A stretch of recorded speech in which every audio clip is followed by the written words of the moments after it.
So, as you can see, everything's kind of everywhere. The doghouse is here because my best friend showed up and we took a look and we think we figured out the problem and may have found a way to jimmy rig it. So I figured I would get on here really quick and show y'all what we found and what we did and see if it works. I'm going to try it today in a few minutes here. So hold on, flip you around. This is what we figured out.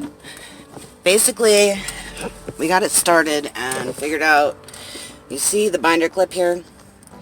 This is to keep it open enough, actually closed enough there where when I take my foot off the gas, then it won't stall.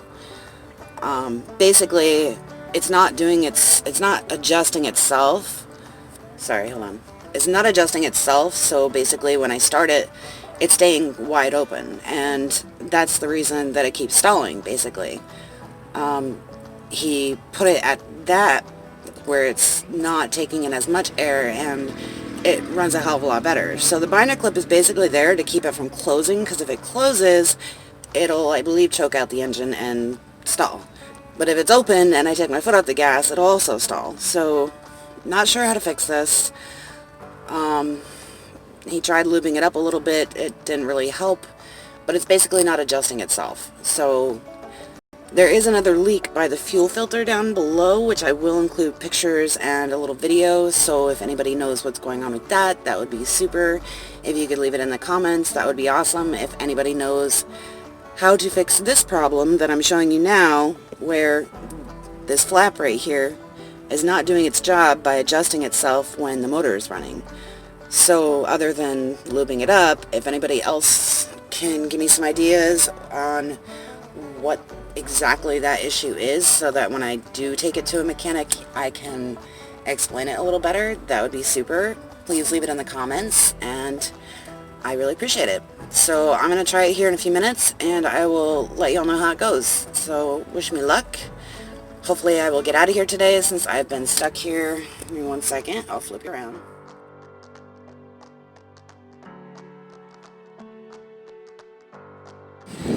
Alright, so something's leaking right there. See the wetness? There's a spot on the ground too. I'll include a picture. I have no idea what that could be, but something is definitely leaking right there. And then it looks like something is leaking right here too. I hope y'all can see this. See that? See how it's wet? It's under the oil pan. That's where the nut is right there, and that was already tightened once. What is going on?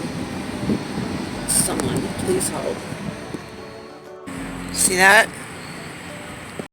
Look at how wet that is. That's got to be where it's coming from. I don't know what that is, but it's right next to the fuel filter. That's the fuel filter, I believe. So whatever it is, it's right next to it. What is that? It's like it's coming from that seam right there.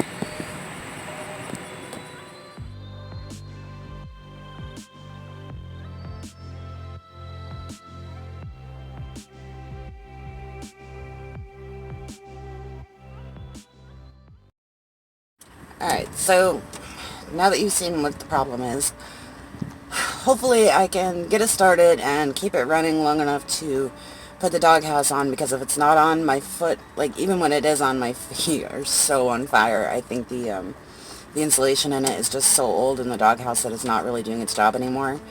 But yeah, hopefully this works. If it does, then I can make it at least for a couple 100 miles today. Somebody left a comment that I was pushing it. I'm sorry, I don't remember who it was, but that it's old, and the only reason that I'm pushing it like I am is because of the fact that it runs fine when I'm on the highway.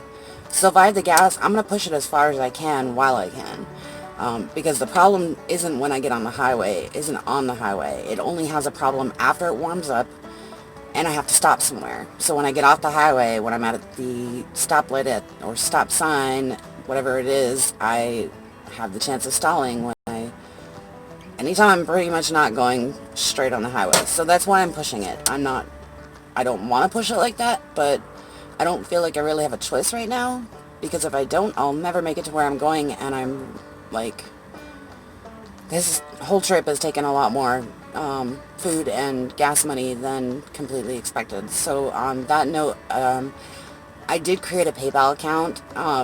It's not required or anything that you donate to this channel, but if you would like to donate to this channel and help me out, help me continue making videos and stuff of traveling, then go ahead and look in the description box below and you'll see my PayPal link.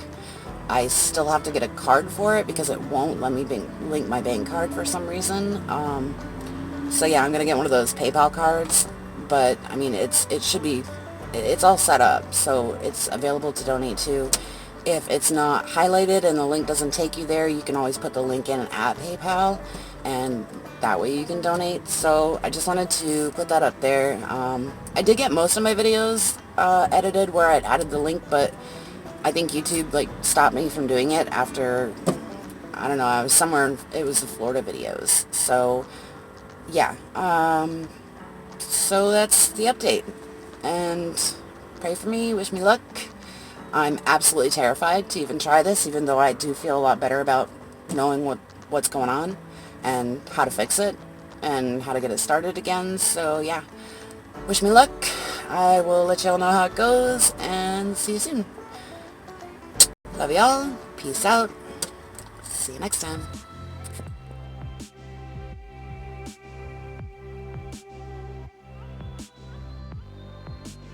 Hey y'all.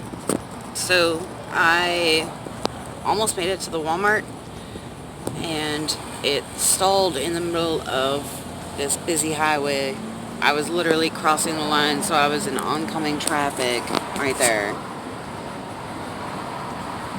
I mean, it is right outside of an auto zone, which I guess is a good thing, but yeah, I called everywhere around here that it claims to be an RV place, and nobody will work on the engine. They said they'd only work on the rest of the RV, and there's nothing wrong with the rest of the RV.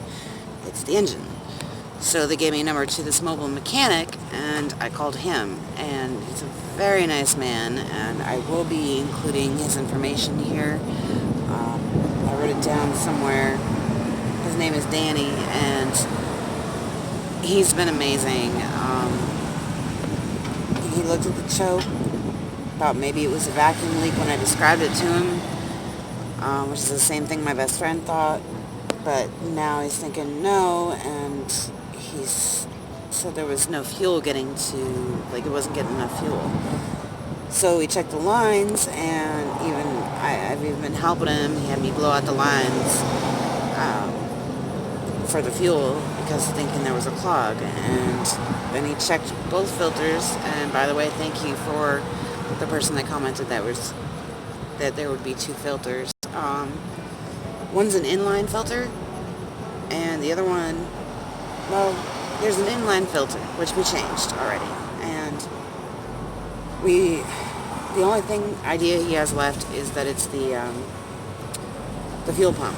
So we ordered one, and he almost had it all put on, and then realized that it was the wrong one. So right now he's off to go get that at a different AutoZone because they don't have it. This one, it's on the south side, I guess, and they can't go get it for some reason.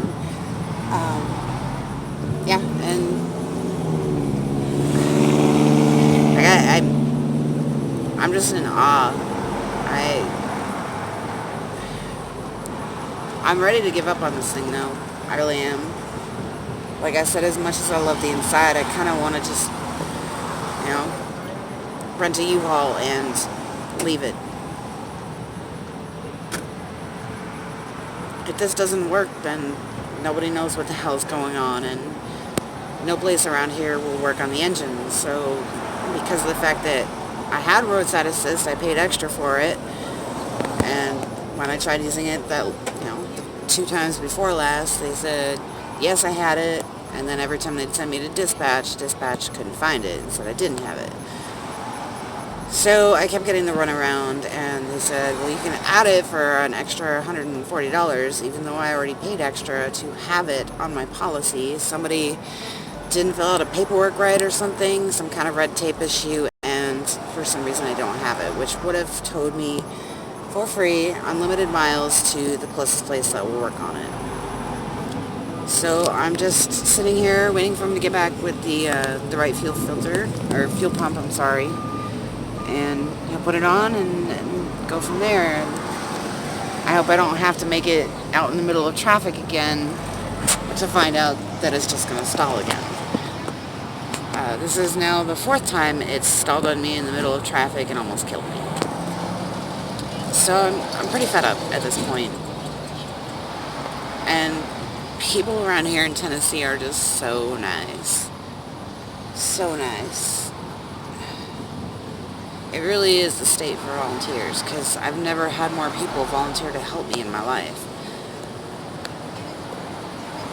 Yeah. So I said I'd update you guys, and that's what I did. So wish me luck. Hopefully it is the fuel filter that is causing all the issues, and go from there. So I will let y'all know how it goes. See you later.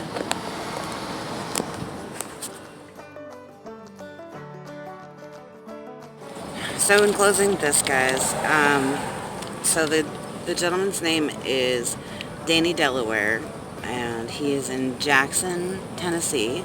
He is a mobile mechanic service.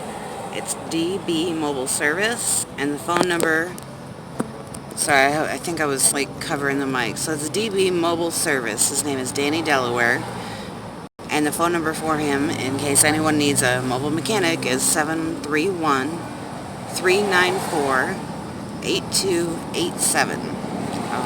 Yeah, so I just wanted to give you all that before I signed off. I'll probably edit this and end this here and put up the other videos and make them a separate video or whatever at another time. So yeah, alright, I guess I'll see y'all next time.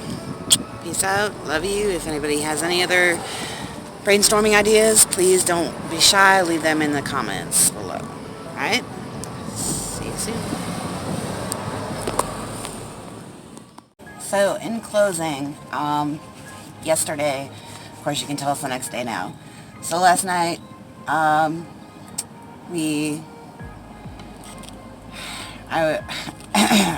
as you know, stalled the first time I left at the AutoZone. I got about 2 feet after the fuel filter was put in, and it stalled in the middle of the only entrance exit to AutoZone. So when I left off, he was going to get the fuel pump. So he came back, put the fuel pump in, and a miracle happened. I mean, it completely changed the way my rig works. I tested it because there was like a long straightaway, so I tested it there just to be sure, so if it did stall again, I wasn't going to be in the middle of traffic or the middle of an entrance or a busy highway or whatever. It actually starts on its own. If I need to, I give it one pump and it'll start right up. I have no need to put my foot on the gas. I put it in reverse, reversed it, didn't have to have my foot on the gas at the same time. It was miraculous, to say the least. Backed all the way up as far as I could. I switched the gears to drive without my foot on the gas, and it didn't stall. Again, didn't have to have my foot on the gas. It was amazing, and I actually had to do that like 5 times because I don't trust it anymore. I'm kind of terrified of it now after all the times it's stalled in traffic.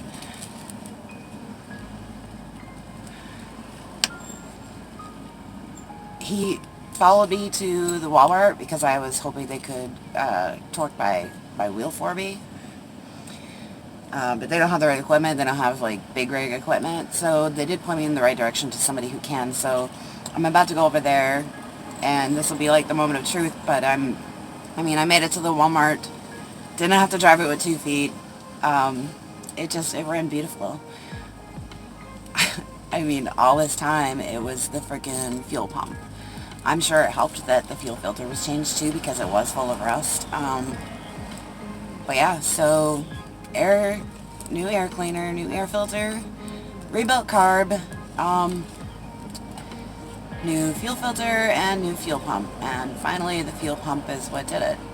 So I still have the choke issue. There's still the binder clip on it, which is kind of dangerous because if it does come off, it can fall in there and cause a lot of damage. So I don't really want to keep it like that, but right now I don't have a choice because we did test it out without the binder clip and it's still not doing its job. It's like there's a piece missing or something.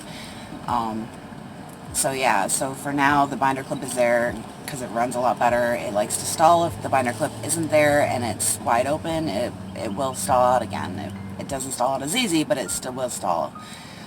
So right now the binder clip is there just as like a safe way and to get me to Texas. So I have a full tank of gas. I'm in Jackson still, but I'm about to get ready to leave. I will edit this and post it and hopefully have better news from now on. Okay? So for now I'm pretty happy about this, but I'm afraid to put too much stock into it yet. It's like, you know, something is too good to be true. It usually is. So I'm afraid to get too excited about it. I don't want to get disappointed again. But thank you so much for all the prayers and ideas, and everybody was just so helpful. Man, Tennessee is just filled with the most amazing, wonderful people I've ever met in my life. Just beautiful people.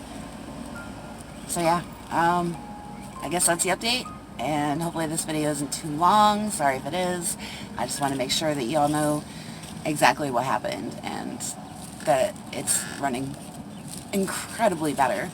So I will get on my way here, I'll post this, and I will talk to you guys again shortly. Hopefully it'll be good news this time and no more bad news. So, yeah. Wish me luck. Love y'all. Peace out. See you later.